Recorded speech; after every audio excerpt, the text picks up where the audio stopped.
think people need to be going after Merab, like Right. treating it like it's a lost cause if I make it. Right, just like a siege, right? Like if you make it to day 40, you go like, uh oh, now we got to really start worrying about like, are we eating rats and shit? So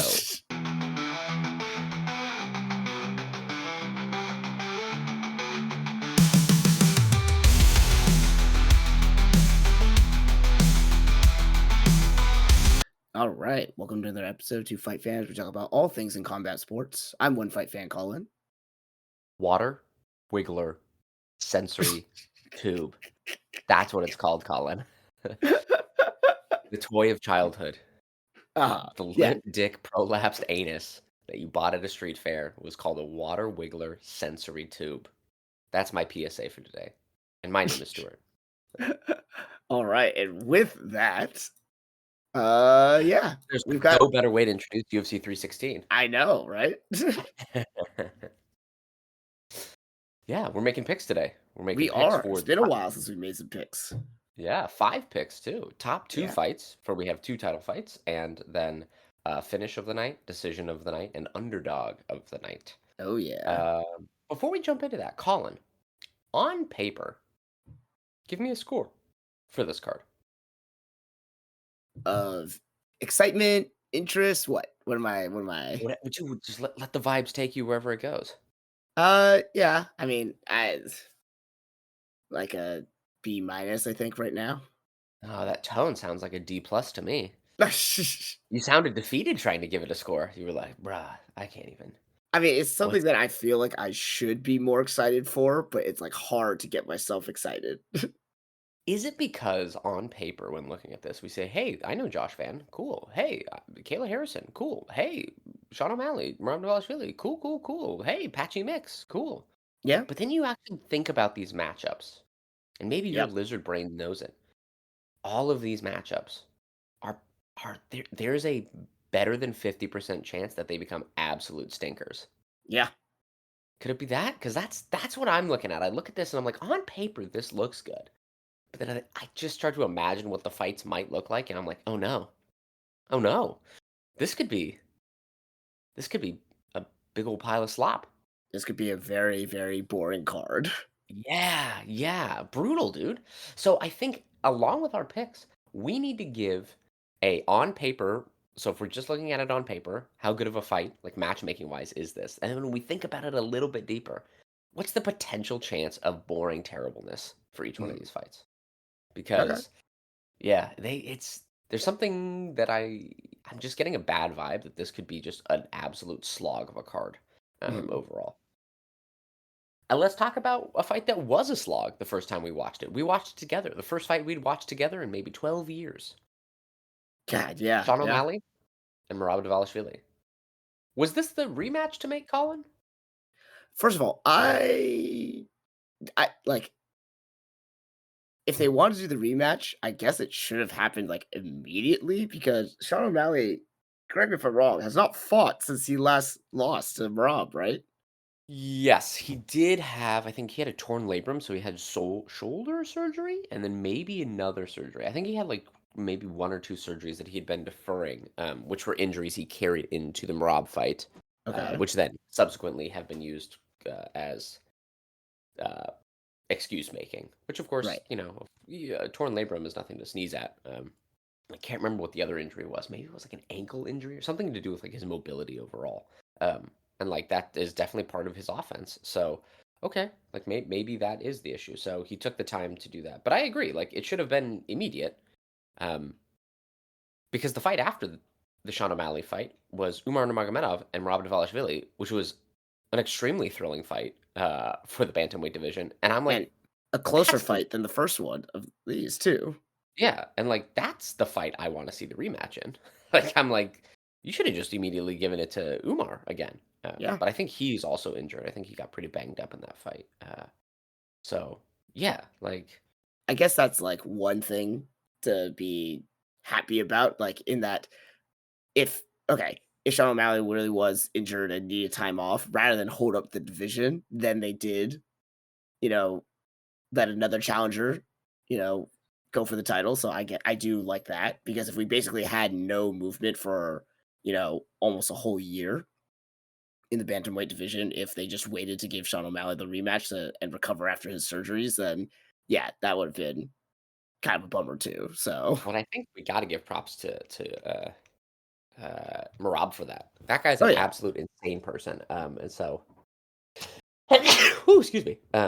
It definitely is him being a stud and taking fights recklessly, even when he breaks every one of his toes 7 times in a fight camp, and then post photos of it to show everyone how crazy he is.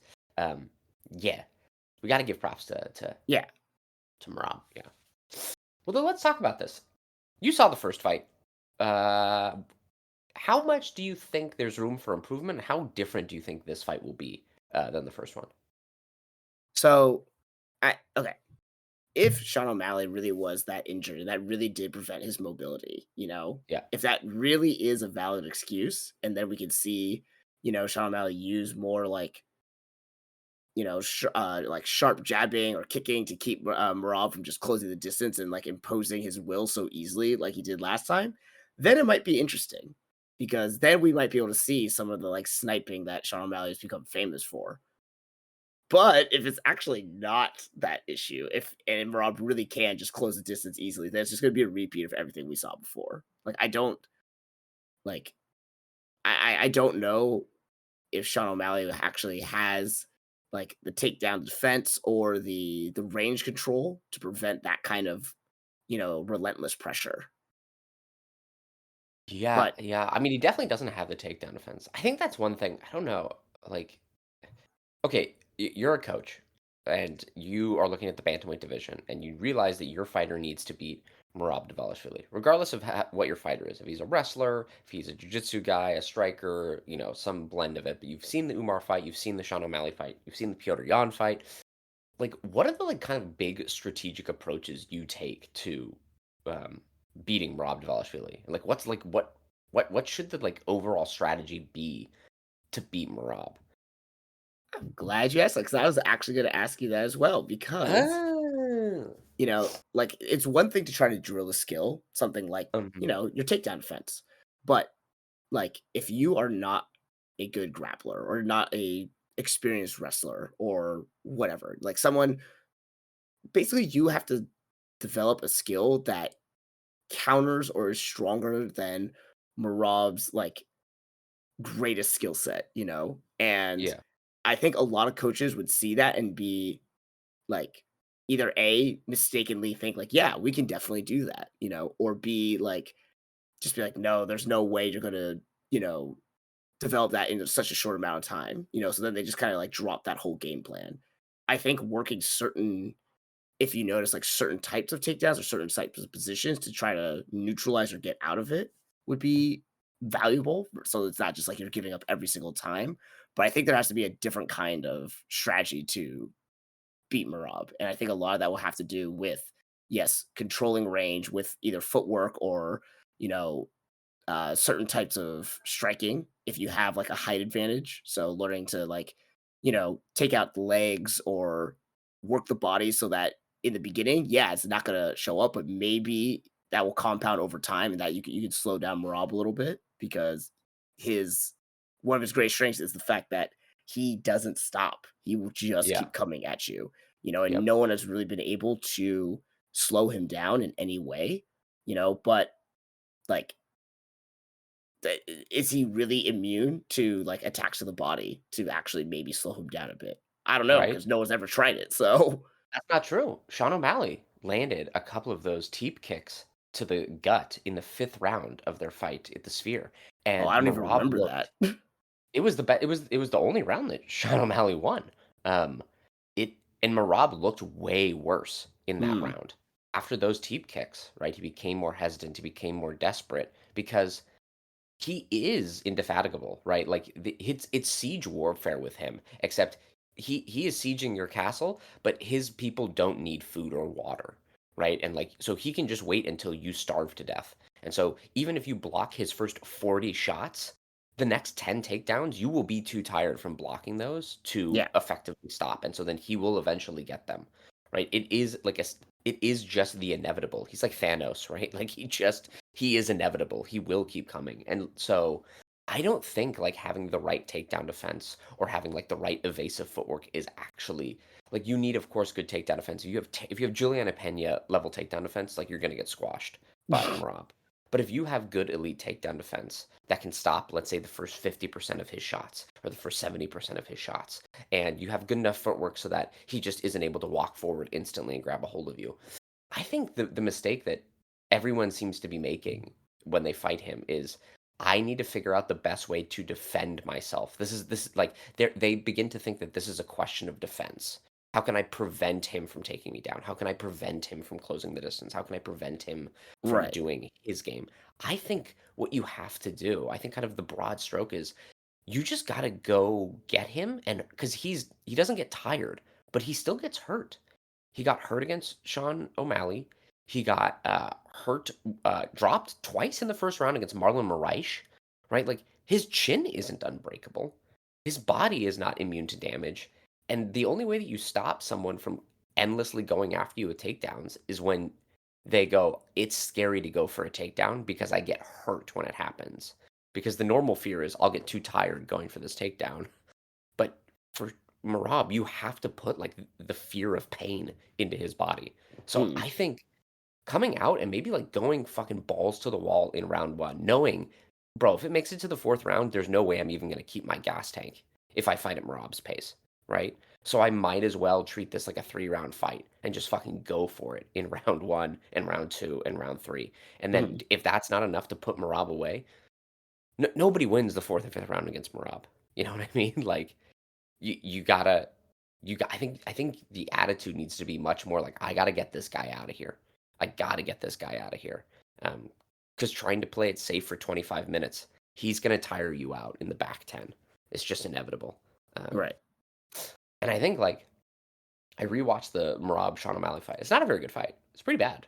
Um, but, like, Sean O'Malley seemed convinced that the best way to fight him was to just try to stuff all the takedowns, which again, not great. So, like, Merab's like didn't get that many takedowns overall. Um, and then just sell out on like one big punch. Try to do like the Conor McGregor one big left hand to knock out Merab. There was no like, let me try jabs. Let me try like setting up the big shot. Let me try like putting combinations on him. It was just like let's do this Hail Mary punch and way overextend, just like Conor McGregor, so that anytime he misses, it's super easy for Rob to just like drive you into the fence and take you down or hold you against the fence. Mhm. So I think not worrying so much about the takedowns, definitely using more evasive footwork, but using that footwork to set up a more aggressive attack. Like, go after Marab, kick him in the body, like you said. We don't know because we rarely ever see people really go after his body. Maybe you can slow him down a little bit, even if it's just for the round. And then at the end of the round, he recovers and he's suddenly back to full health. And you're like, oh my God, what the fuck? But at least for a round, you can hurt him and make him think about that later on. Um, Also, like, if you get like a good liver kick, it doesn't matter what your fucking cardio is. You're going to go down. So, like, yeah, I think people need to be going after Marab, like Right. treating it like it's a lost cause if I make it right, just like a siege, right? Like if you make it to day 40, you go like, uh oh, now we got to really start worrying about like, are we eating rats and shit? So like you got to go like, I don't want to eat rats. Like prefer to die. I'd prefer to send all my defenders past the wall and try to crush the siege as quickly as possible before it drags on, and then like we are exhausted, so that when we have to make our final stand now we have to go out into the field malnourished, right? You gotta just Mhm. try to like cut this thing off fast. Um, and then of anyone in the division, Sean O'Malley might be the best chance of doing that if he has that game plan. Mhm. Um, but he's talking about not jerking off and not dyeing his hair and not smoking weed as like the big keys to his success, or like that's what will be the change, right? And that he's like raising chickens or whatever. And I'm like, I don't know if those are the things that made you lose last time. I think it's probably the dog shit game plan. But because it was a dog shit game plan, if he comes up with a better one, maybe he'll win. I don't know. But then at the same time, you have to go like, Ron Valashvili's team's pretty smart, so they probably know what the game plan should be as well. Um, yeah, I don't know. What do you think? How do you think this goes? Yeah, it's still weird to me that Sean got an immediate rematch, but that we're Yeah. beyond the point, and I won't nothing has shown me exactly like, okay, he has elite level striking and he has pretty good timing and accuracy, Yeah. but nothing has really shown me that he can dictate necessarily that like when and where that's going to happen against a really high pressure fighter. You know, like Yeah. he's good at countering for sure, but Marab is a different type of pressure fighter. And I have not seen, kind of like you said, a full utilization of an ability to neutralize that. But I totally forgot that he had like success in the fifth round against Marab in their last fight with those teep kicks. So like if he's able to implement something like that early on so that Marab can't get into a rhythm and get into a pace where he's like constantly applying pressure and dictating where the fight's going, then he does have a shot. Yeah. But my prediction for this one is going to be the same. It's Marab by decision. Merab by decision. Yeah. I mean, it's what's what's weird is like going back and looking at their first fight, like talking about like you know closing the distance. Like there was not a ton. I'm trying to look specifically for takedowns. Overall, these are just significant strikes. I love to see takedowns. Merab Dvalishvili had 6 of 15. How many did he get in round one? Because their first round, there was 14 to 16 strikes. It's very very low output. Like Mhm. they were throwing like very very little in the very first fight. Uh, let's see. Yeah, only 23 shots to the body for Sean O'Malley. So he did have some decent idea of it. Um, In the first yeah, round? yeah. No, no, no. In the first fight. Oh, Sorry. okay, okay. Yeah. Yeah. Yeah. I don't know. I kind of waffle on this because I'm like, I don't know. Does Sean and his coach realize that like you can just go out there and try to punch Marab in the face in the first round? Because also like Marab never looked super good in the first round, right? He lost it to Umar. He just barely squeaked by against Sean O'Malley. He lost it to Marlon Moraes. Like he doesn't look the best. Like he almost like doesn't realize that he needs to close the distance until round two. It's a Mhm. very strange thing. Um, and that's perfect for Sean to snipe him if he actually like is willing to do that. Right. Yeah, but the question is like, I don't know. We also have to give props to like Marab. Like I rewatched that Umar fight too, and like in scoring it, I'm like, I think Umar won that fight. I think what won it for Marab in those back two rounds, because they were so close, was just like vibes. Like Umar's body language was bad, even though he was still landing pretty decently and like landing hard. But like Mhm. Marab kept like pumping his fists and like laughing and pointing and like doing kind of the Nate Diaz thing. Oh, And you like think I he think like tricked, not tricked, but like you think he like basically won by just his attitude and his showmanship almost. Yeah, I think so because like each of those rounds was so close, like you could easily go either way. And if Umar had not looked exhausted and like been breathing out of his mouth and kind of like stumbling, like not stumbling, but like kind of exhausted, walking with his hands on his hips back to his corner for those 2 rounds, and then like Marab like pumping his arms and cheering on the crowd, like uh, if they both shared the same body language, yeah, I bet you Umar would have won that fight. I think it was just so close, and then they see them and they're like, "Well, that guy looks really tired. He must be losing." Mhm. Um, so we have to say that like Marab is good at like also like that sort of nuances of winning a fight and being like, I'm gonna really ham it up for the judges. Right. Grr. Yeah, I'll say Umar decision as well. No, not Umar. Marab? Marab. Sorry, Marab. Decision. Yeah, I don't know. I got a weird tickly feeling in my balls that that Sean O'Malley might just like nuke him in the first round. Um, but we've never seen that before.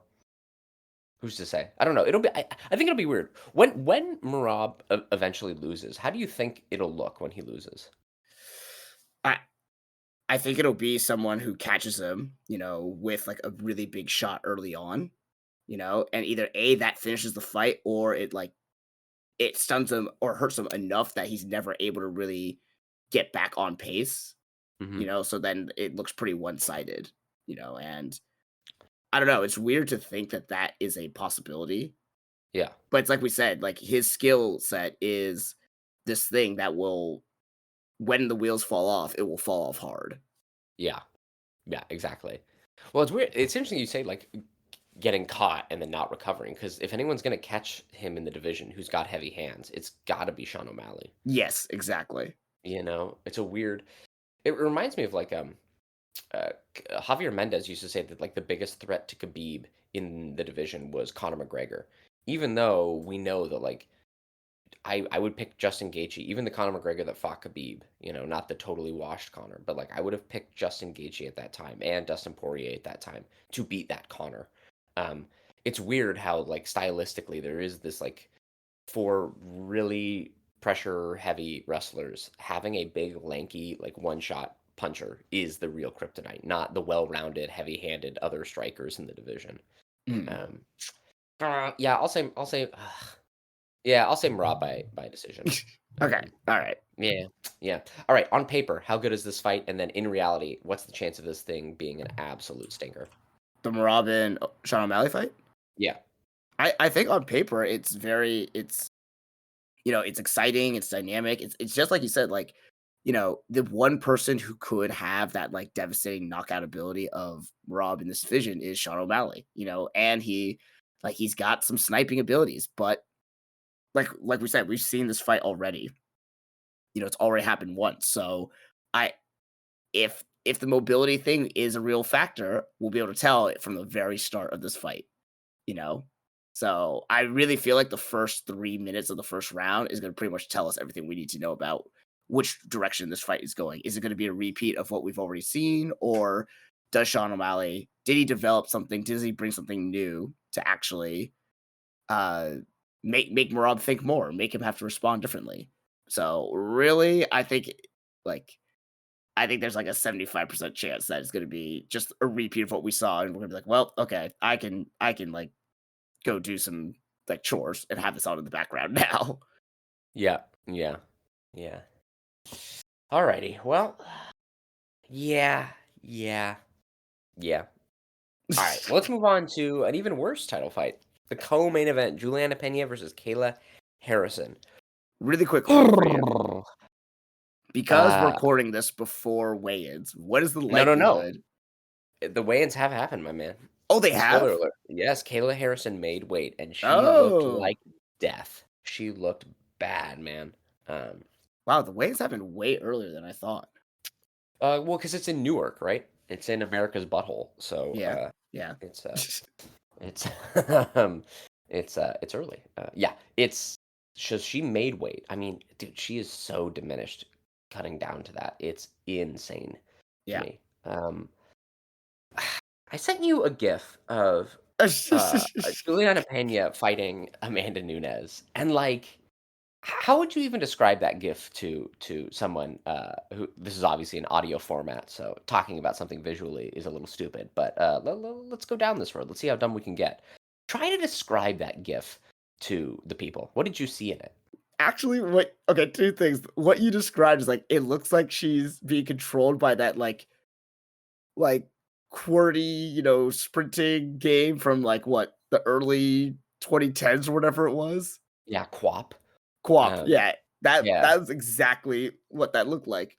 But also, she looked like the way she got hit by Amanda Nunez at the end of that and the way she fell looks so comical, almost yeah, like she had never been hit hard before in her life. Like, it reminds me of, okay, if you've trained fighting, if you've trained sparring or whatever, the first time someone comes in to spar, it's like, okay, even if you've taught them technique and you say, like, hey, this is how you plant your feet, this is how you hold your hands, all that shit goes out the window and they just try to like swing as hard as they can. And the first mhm, time they get hit, they kind of like stumble back because they've never been hit before. They don't know what's going on. yeah. That's what that looks like. And she was a professional fighter. Oh yeah. Well, and also like her legs flew up in the like she looked like a ragdoll, like ragdoll physics, right? From Yeah. like fucking Elder Scrolls. Like she just like fucking suddenly her feet and ass were above her head and she was still in the air and then like landed on the ground with like a great like kersplat. Right. It Right. was Yeah, no, it is. It is almost as if every limb of her body, plus her torso and head, are all being controlled by separate little Juliana Peñas, and none of them are talking to each other, right? Like, she is sprinting forward with her chin held high, elbows flared like crazy. Like, hey, look, I'm Canadian, elbows up, but good lord, like, tuck them in a little bit, you guys. Um, and like pumping these 1-2s out of rhythm, no cadence or actual tempo to her strikes. And Amanda Nunes is just like walking backwards and then just like hits her with one counter. And Juliana Pena goes flying through the air. Yep. Um, so why is Juliana Pena gonna win, Colin? How might she beat Kayla Harrison She's here? not. She's Are you not. sure? Are Yeah. you sure? Well, unless Kayla Harrison is so dead from that weight cut, then but Need I remind you, Juliana Pena did beat Amanda Nunes. Not only beat Amanda Nunes, she rocked her, then choked her out. yeah. So, I mean, come on now. Yeah, I Like don't think that's gonna happen again. Okay, so tell me what this fight looks like. I think it's gonna be really boring. Like I we talked about this before. Like I think there's only two ways that this fight goes down. Either A, Yeah. Harrison like does her crazy judoka ability, takes her down and like finish her with like ground and pound or like a submission. Mhm. Or she just holds her up against the cage and wins with control and does little pot shots there, which I think is Yeah. actually what's gonna happen. So I think like you asked before, what are the likelihoods of this being a very boring shitty fight? I think very high. I think this one is almost like a 90% chance that's going to happen, especially if she's like looking pretty drawn out and, dead from her weight cut. Yeah, yeah. I think you're right. Like it's I don't know. Okay, hold on. Let's talk about this. Like, so okay, what does Juliana Pena have? No takedown defense. Um, Right. she's taken out super easily. She does play guard a little bit and like is a Okay. decent Brazilian Jiu-Jitsu practitioner, but like not to the level that's going to prevent her from getting smushed by like it didn't prevent her from getting smushed by Amanda Nunes in their ground exchanges. And it's not going to prevent her from getting smushed by Kayla Harrison if Kayla Right. Harrison's on top of her. Okay, so she's easy to take down. She is not going to have good enough jujitsu to like pull something out of her ass. But like on the feet, she has a jab. She is like tenacious. Like she went after Amanda Nunes. But even if she's running like a fucking moron at her, like the goofiest motherfucker I've ever seen in my life. Like she did run at Amanda Nunes, you know? Like Yep. she Yeah. will go she's about that life. She'll get angry at a bar in Spokane and kick a bouncer in the balls. She will assault people on the street. Like she's ready to fight. Um and one thing I've noticed in the Kayla Harrison fights, especially in that Caitlin Vieira fight that we watched, which was not a good fight at all, Nope. is I think Kayla Harrison's a very good judoka, but I don't think she's good at MMA. And I don't think, all right, and I think the reason for that is she seems to have the bad innate reaction, which I don't know if you can train it out of people, that she just doesn't like to get hit and just Mhm. has bad reactions when she gets hit. Yep. Uh, yeah. I don't know. You train more with like people actively now that are like actively sparring. Do you find that as well? Like, I mean, I'm thinking of one person that we used to train with, uh, who like anytime they got hit, it was just like, nope, I don't like this, and I don't want to do it, and like you just could not. And you were like, hit back, and you'd be like just being very gentle, and they couldn't. Like the second that they got hit, it was like I kind of shut down. Yeah. Yeah, like That's a hard Kayla Harris. instinct to train out of. Yeah, I think you have to just kind of have it or don't have it. Like you hear about people that are like born fighters, and I think that's like one of the like a very important thing that people just really don't realize is like some people can get hit and just kind of be like, "Hey, that sucked, but okay, I'll keep moving forward." Yeah. And some people get hit and they go like, "You know what? I think I'm gonna go play soccer. I think that's what I'm gonna go do." Um, and I think I don't know because Kayla Harrison's obviously been in fights before where she's been punched, so she doesn't have as bad of a reaction as what I'm describing. But like Mhm. that Caitlin Vieira fight, man, it was like anytime Caitlin Vieira would like hit her in the face, like she would immediately be like, "All right, I gotta just wall install on this. I don't like being punched." Right. Um, so no, nor does Kayla Harrison have like great footwork to like close the distance. It is great when she can grab a hold of you, but she just kind of walks in on a straight line, right, without much Right. striking of her own. And, like, we make fun of Julianna Pena striking, but, like, it's better than Kayla Harrison's, you know? Like, because she actually is, like, hitting people hard, you know? As janky and terrible as it is, like, she does seem to, like, kind of pack a bit of a punch for this division. Not, Right. like, crazy knockout power, but, like so, okay, we've got a judoka who walks in on a straight line and has to grab a hold and hates getting punched. We have a woman who's willing to just be a flailing goose monster and attack you, like what's to say that Kayla Harrison just doesn't walk into a really stiff jab and then go like, "Fuck, I hate this," and then it just Mm, turns into like a really shitty at range kickboxing fight. right. And then who wins that? Probably Juliana Pena. I, look, the smart money. What is it? Minus 600 or minus 650 for It's Kayla Harrison? yeah, Because it's ridiculous. yeah, I mean, it kind of it reminds me of like half Bjorn Thornton when he was sparring. There was that video a long time ago, I think like 2015, when Conor McGregor was sparring with half Bjorn Thornton.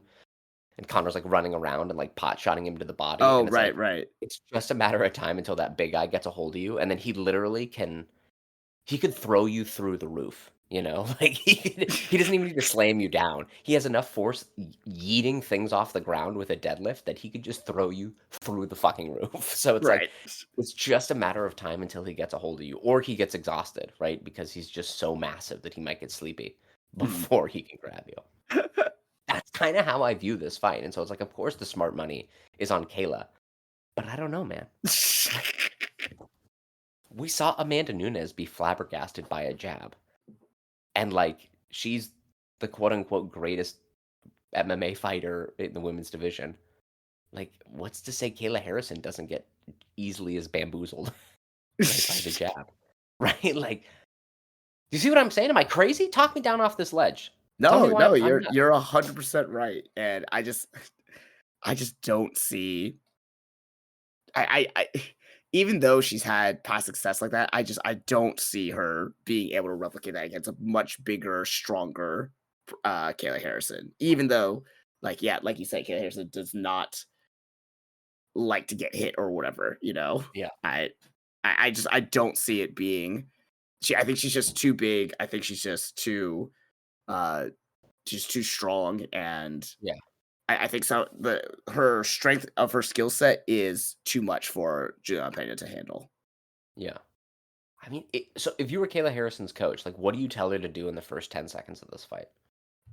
Depending on her physical state, Yeah, like if she has the energy, I would say close the distance and take it to the ground. Use your use your grappling ability. Use what you've won a gold medal in. Like yeah, yeah. But how is she gonna close the distance without eating a jab and then getting scared, Colin? that's yeah. You bring up a Yeah. good point. It's like, I wonder if they should just tell her, like, you need to just sprint as hard as you can across and just, like, almost football tackle Juliana Pena to the ground. Like, just make it impossible for her to not have contact with you. Um, yeah, because like, Juliana Pena is not gonna do a Jorge Masvidal flying knee. She doesn't have that much athleticism, Yeah, you yeah. know? Like, you don't really and if you just know that you're gonna eat something on the way to the tackle, yeah. Yeah. So you're picking Kayla Harrison by decision or by what did let's get specific here. Yeah, yeah, I'm picking Kayla Harrison by very boring decision. Very boring decision. Oh man, dude, I am so tempted to pick Juliana Pena by stoppage. Do it, um, do it. oh, Come on. I Come it's on. Do it. do it. Yeah, I guess I will do it. Here we go. Yeah, I'm gonna do Juliana Pena second round TKO. I I've just got a bad feeling. I've got a weird feeling. Now look, what's gonna happen, obviously, is Kayla Harrison's gonna come out there. She's gonna eat one jab, grab a hold of her, do a really bad takedown, like a bad judo throw overall that's like out of place, but she's such an absolute hoss. She'll be able to muscle through the position. Juliana Pena will hit the ground as if she's never done a pratfall. Right. Like in judo or wrestling, you train how to fall. It does not seem that Juliana Pena has ever taken one of those lessons. She hits the Hmm. ground like all elbows and joints and knees and head bouncing. Like she'll get slammed to the ground, and then Kayla Harrison will get on top of her and probably just choke the life out of her. But God, for some reason, I just people just well, no, because okay, Rocky Pennington never got hurt by her. Hold on, let's back this up. No, okay, I'm doing Kayla Harrison first round submission. Fuck it. I Kayla laid out I've laid out the grand plan for why Julianna Pena might win, but now Kayla Harrison first round submission. Okay, Ah, okay. That's the only other option I've seen it. I see yeah, yeah. yeah, that's it, that's it. Because again, I really hope both Kayla Harrison and Sean O'Malley realize that their best every round this fight goes on, their chances of losing exponentially increase. Right? They should not treat this like if I bank 3 rounds against Merab, I will win. Right? Or if I bank Right. 3 rounds against Juliana. They need to go out there and be like, I have 10 minutes to kill this person before I lose. Right, Um, right. yeah. But I don't think yeah. Damn. Well, we'll see. We'll see if I should have gone with my plums and picked Juliana. Don't let Juliana know that I have plums because she will kick them hard. She is known to do that. Uh, all right. Ugh. Okay. So let's stop for a second. Kayla Harrison wins. Amanda Nunes comes back. What do you think happens in that fight? I think Amanda Nunez beats Kayla Harrison. Yeah. She Do has you more think like skills and she better manages the weight, cut and the endurance. She's shown that she can actually be active for championship rounds. So yeah.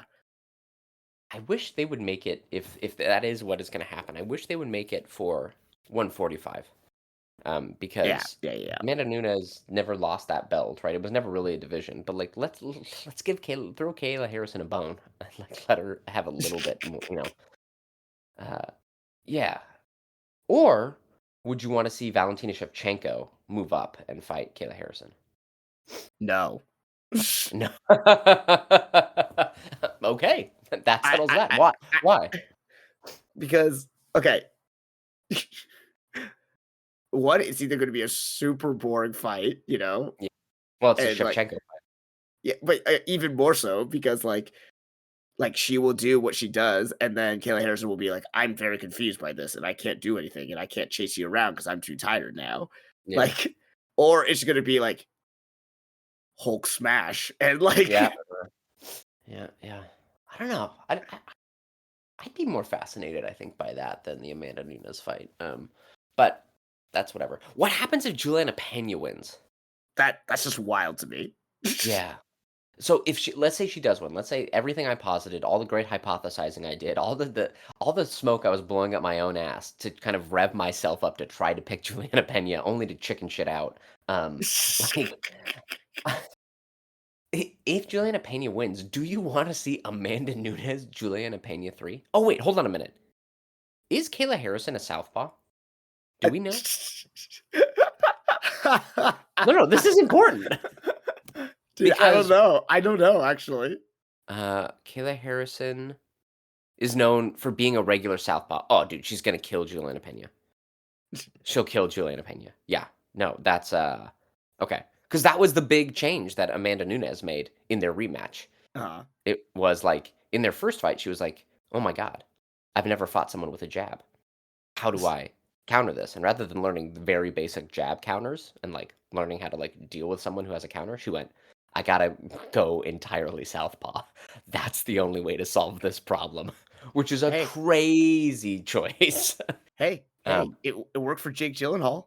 and it worked for Amanda Nunes. Yeah, It's so it's the maybe there's wildest something shit. to it. There's something Oh, to it, man. it's the wildest shit, dude. A, a classic overcorrection in MMA, man. Yeah. Like MMA fighters love to be like, like BJ Penn being like, I have to stand on my tippy toes to fight a wrestler, or like you're just like this is, there are like 900 other ways that are a lot simpler that you could just learn it probably in a month of training rather than changing your entire style to be southpaw. But then Juliana Pena fought her and was like, "Oh my god, I've never seen a southpaw before. This is the most confusing thing I've ever had to fight." So, I don't think Juliana Pena is ever like she doesn't know how to fight southpaws, and if Kayla Harrison's a southpaw, I think she's fucked. I think now I am feeling more confident in my first round finish by Kayla Harrison. Um, okay, so no, Juliana Pena wins. Do you want to see that third one, or would it be more interesting to have a Valentina Shevchenko rematch because Shevchenko had submitted Juliana Pena uh, in a number one contenders fight so many years ago?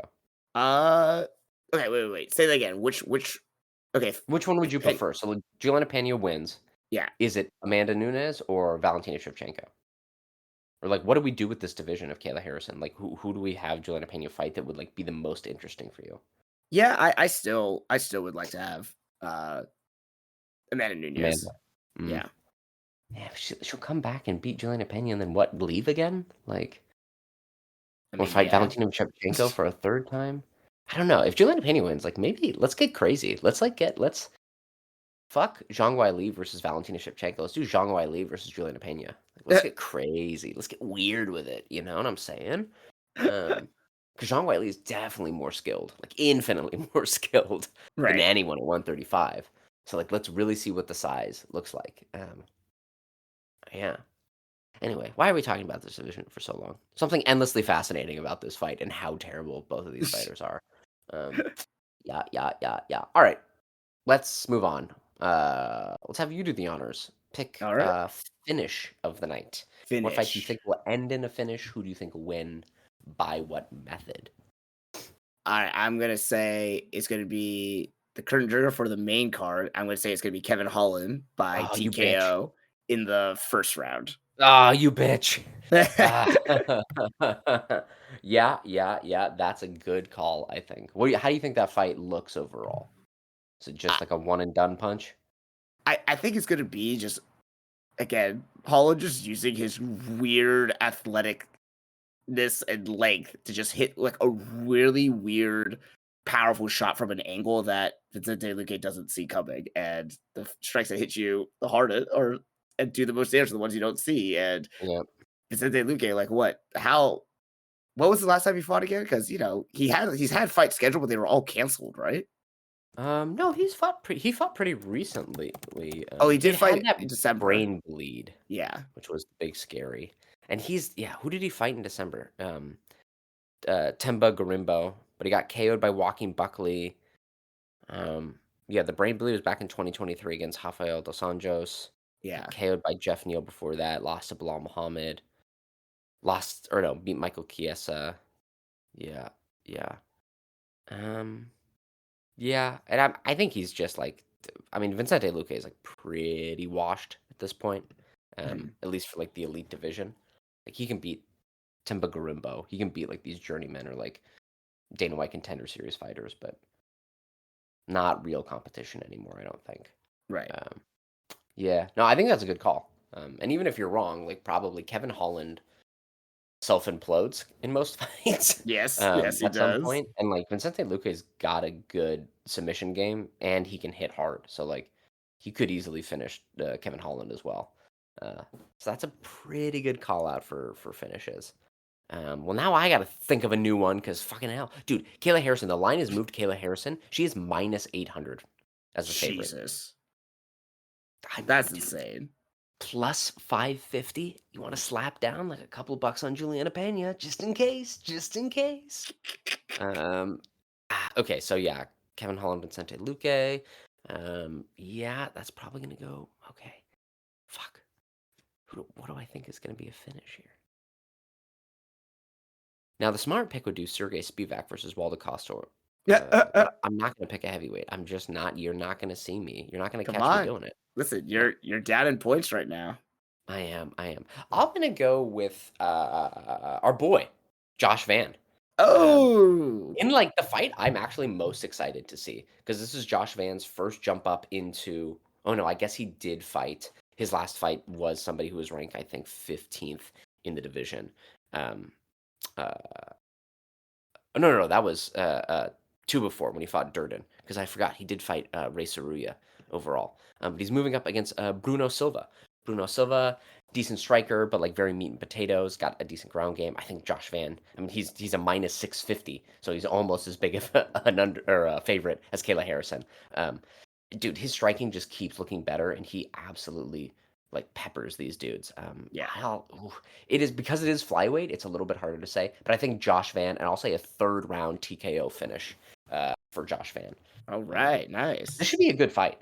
Dude, I'm so excited to see him climb this division because I think like maybe what 3 more fights and then let's get him in there against Pantoja, maybe 4. Like, Yeah, yeah. because what we've got him, he can then fight. I think Steve Ursig already has a fight, but maybe have him against Asu Amabayev. He could fight Tatsuro Taira or Brandon Moreno. Like I want to jump him into the top 10 quickly. Uh, yeah, should be good. Should be good. All right. Hmm. Decision next. Which fight do we think will go to a decision? Now, there's one man on this card whose name we will not use.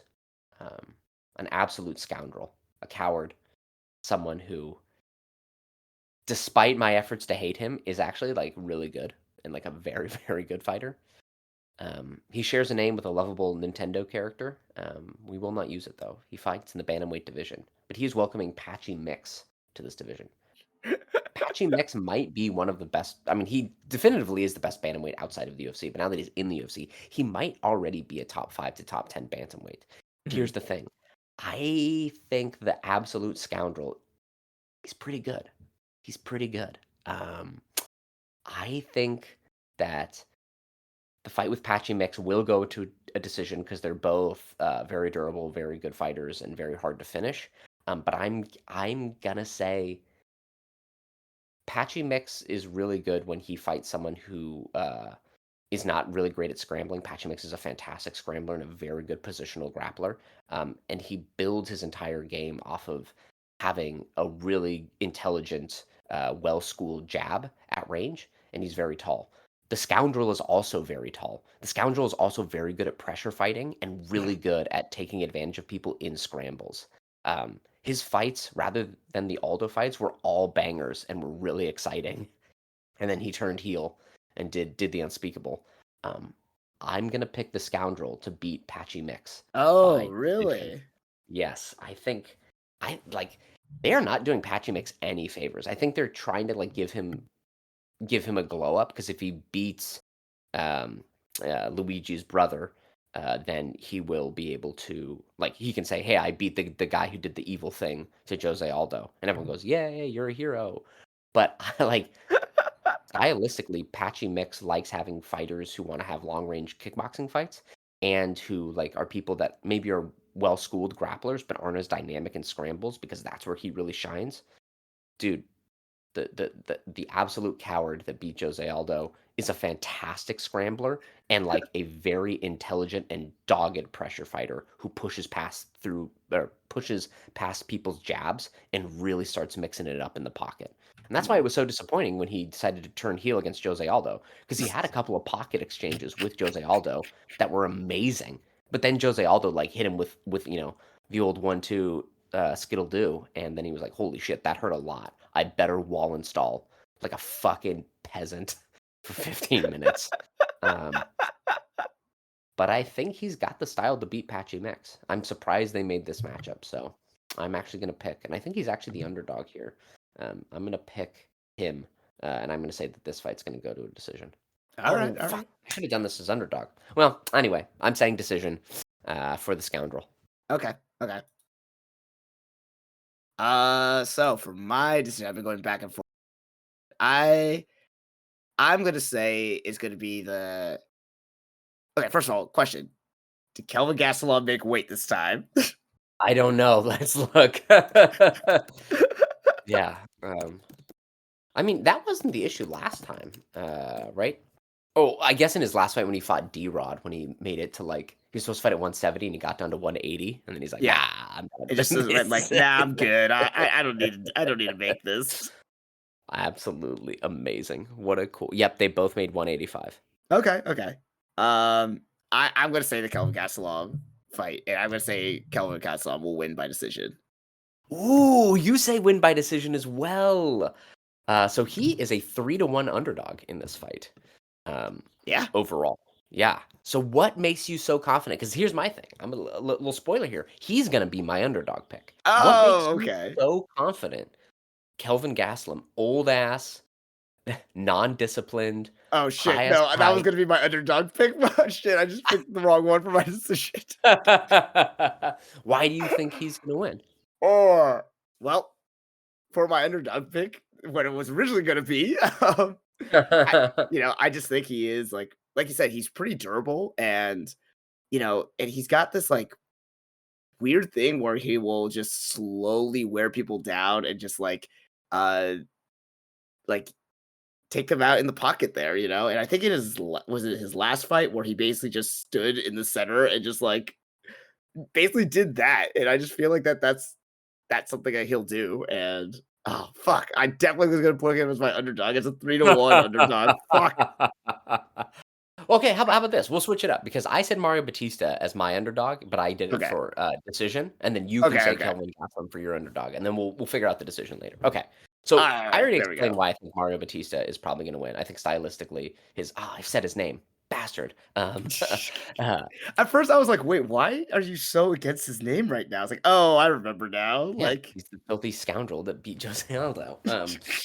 Yeah, but yeah, no, I think Batista's overall skill set matches up really well with Patchy Mix, and I think like it's Patchy Mix is a little bit older in his career, right? Like his last fight also in PFL Bellator, whatever the fuck we're calling it, was not very inspiring.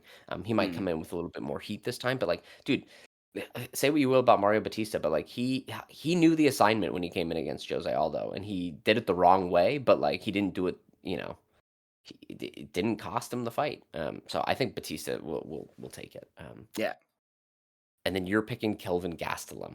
Um, okay, so let me throw a couple of things like your way about this fight that like I honestly don't know much about Joe Pyfer either, so I'm trying to okay. think back. Did I watch any of his last fights? I think maybe did you watch the Marc Andre Barrio where he knocked out Marc Andre Barrio really fucking fast?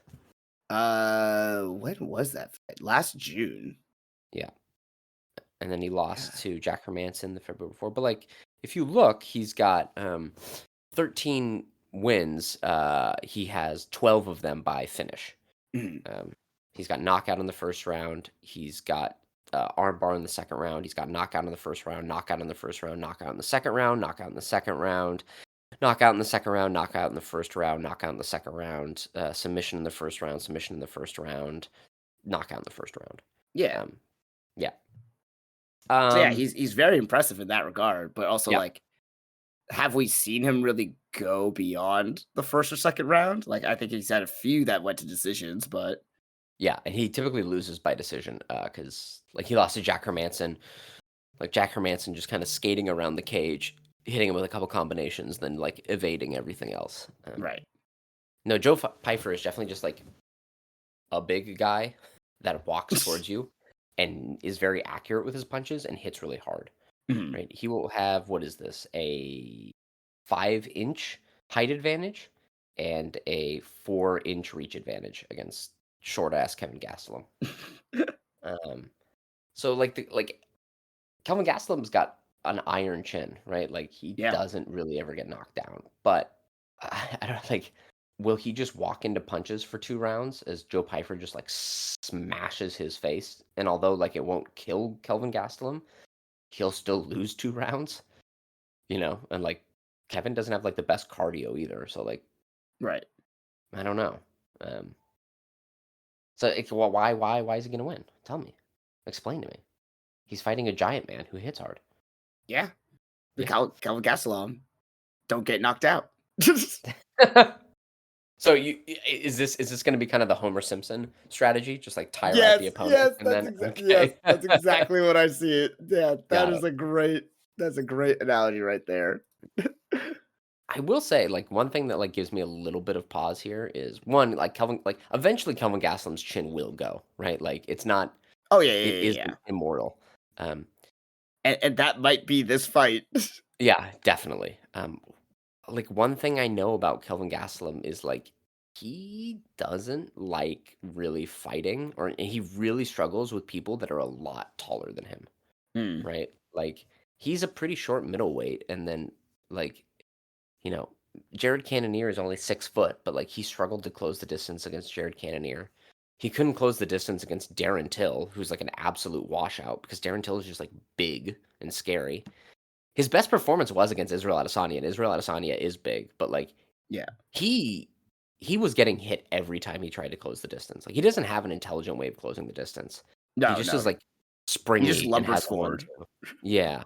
So, I kind of am like, dude, he's just gonna keep endlessly walking into Joe Pyfer's, like, absolutely thudding right hand, and he's just gonna be taking that to the face routinely. Mm. And even if he never like gets dropped, it's like you're still gonna be down on points, dude. But who knows? Joe Pyfer doesn't have very good wrestling, so maybe Kelvin Gastelum will just take him down and sit on him and catch his breath. You know, burp up nachos. Be like, "Ooh, shouldn't have eaten these before I came out to fight." Um, yeah, yeah. No, I have a plum pick that Kelvin will win, but yeah. All right, Yeah, now we have to figure out who will win by decision in this fucking fight card. yeah. Ugh. I've got mine. All right, lay it on me. Yep. I'm gonna say Wong Song is gonna win her women's flyweight bout against Ariane De Silva. Could be, could be. What is her like finish rate in the UFC? Who? Ariane De Silva? No, Wong Song. Not that high, I don't think. I think Oh, she okay. only has like 2 finishes. Got it. Well, you're a She has cheating 4. bastard. Okay. Two knockouts and 2 submissions. But I don't know if any of them happened in the UFC actually, now that I think about it. Oh, no. Got a one for TKOs, her first fight. Got it. Yeah, I'm trying to like look. What would be a good one if we can't pick any of the ones we've said? Like, because we've picked everything on the main card. I'm not going to pick a light heavyweight fight, especially when the odds are -600 to +440. That probably means someone's going Jesus. to get bonked and fall over. Heavyweight, you should never pick to go to a decision Hey, I did that. because I know it's And it fucking silly. worked, baby. Yeah, yeah. Now we get into like a featherweight bout, a lightweight bout, but like the lightweight bout is like a huge disparity on the odds.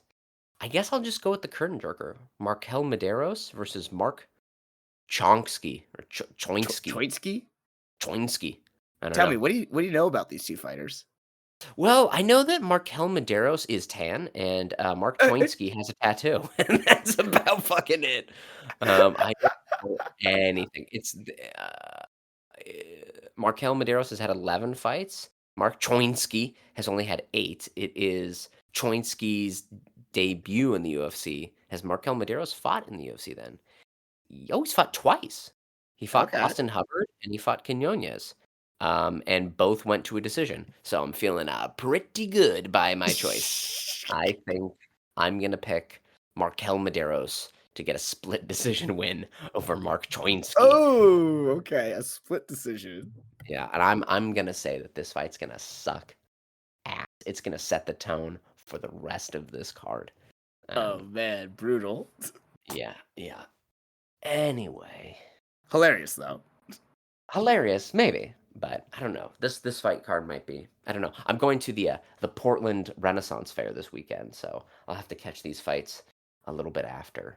Okay. Um, yeah, and so I'll just text you for like a grade of how boring these fucking fights are, so I know if I can watch them at like 1.5x speed.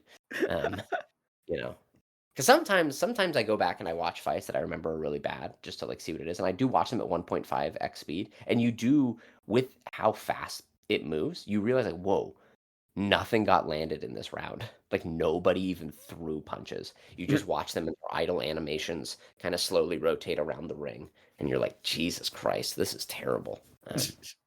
Yeah, man, I really hope the Kayla Harrison Julianna Pena fight is bad, but like in a fun way, you know, just like they both kind of like what's it fucking jousting. I'd like that they just run past each other and like slap each other in the face and then like bounce off the cage and like slap each other as they just kind of ping pong back and forth. I hope a bunch of silly shit like that happens. I hope it's not them staring at each other for 25 minutes. Yeah, yeah. But I would say like a good, yeah, okay, we got some decent fights. I'm now more interested in Choinsky because of his dumbass tattoo. Josh Van is cool. We like him. I cannot care about Sergey Spivak or Isaac Murzakanov. Yeah, and then Patchy Mix is cool to have in the division. I don't know why that fight is below Kelvin Gastelum and Joe Pyfer because neither one of them are ranked. Um, yeah, yeah. I don't know. Any final thoughts on UFC 316 or Newark? Or Newark as Yeah. in general. Any thoughts on Newark? Nah, man. Like you said, America's butthole. Yeah, man. Yeah, it's don't go there. Don't go there. Well, you're not going to be able to go there, right? Because they're closing down the airport there. Oh no, they're closing down the Reagan Airport in DC for the big parade. Oh my god. Dude, that's the real main event for this weekend is fucking Musk versus Trump. That shit That shit's the good stuff. That's what I love to see. Um, somebody called it Alien versus Predator, and I think that's very clever, and I liked it a lot. What Um, one of our good friends described it as he saw a tweet or something. It's like the Trump and Elon Twitter beef is like the Kendrick and Drake beef, but they both think they're Kendrick when they're actually both Drake. yeah, dude, it is. It's it's been years since seeing any headline with Trump or Musk has like made me even feel any modicum of joy, but this made me a little bit happy to see these two men just like ripping each other's hair out. Pretty cool, pretty cool. I wonder if Trump will be in the audience, God. because now like what Joe Rogan and Dana White, they're gonna have to pick sides, right? All of MAGA is gonna have to pick sides. Like, Yeah, that's true. are you a Trumper or are you a Musker? I have a feeling Musk will probably lose that, but it will be slightly interesting to see. Probably more interesting than the Pena Harrison fight. Yeah. Okay. Even though I made my pick, I need a consolation prize. Let's say everything I said in the Kayla Harrison Pena fight does come true, and Okay. Harrison runs into like 10 jabs, gets scared, and then Pena is able to run at her like a honking goose and knocks her out. Like, can I get some sort of consolation prize? Can I can I get like an extra point somewhere or like a mulligan next time I have a really bad call? Um, All right, if because you get that, you definitely get a bonus point for that for yeah, sure. because nobody else is picking Pena, and I kind of feel bad that You I'm not feel gonna bad for really. Juliana Pena? Well, I feel bad that like nobody recognizes that like I feel like what's happening is everyone goes like Pena's bad at MMA and Harrison is good at MMA, therefore Harrison will win. And I'm like, actually they're both bad at it. And they're bad in their own special, unique ways. And the things that they're good at end up being kind of the like kryptonite to each of them. Kayla Harrison loves to just like kind of dog walk people, and Juliana Pena is a dog, but like in a vicious, hard way to do it. So like I'm like, all right, this is kind of all right. Yeah, Um, yeah. yeah. So and then it is also sad because it's all overshadowed by Amanda Nunes coming back, and you're like, Yeah, yeah, that's really, like, what this is about, so yeah, because where does this division go even after? Because Amanda Nunes isn't coming back to like defend against Macy Chasson, you know? Like, she's right. coming back for maybe one fight, and then she's out again, and Oh, then, yeah. like, is it Raquel Pennington versus Juliana Pena too? Like, is that what we're left with? Like, ugh. Yeesh. Anyway, alright, well, we'll see after this weekend. This has been Two Fight Fans Podcast. I'm One Fight Fan Stuart. I'm the other Colin. Water Wiggler Sensory Tube. Jesus Bye, Christ. everybody. Bye-bye.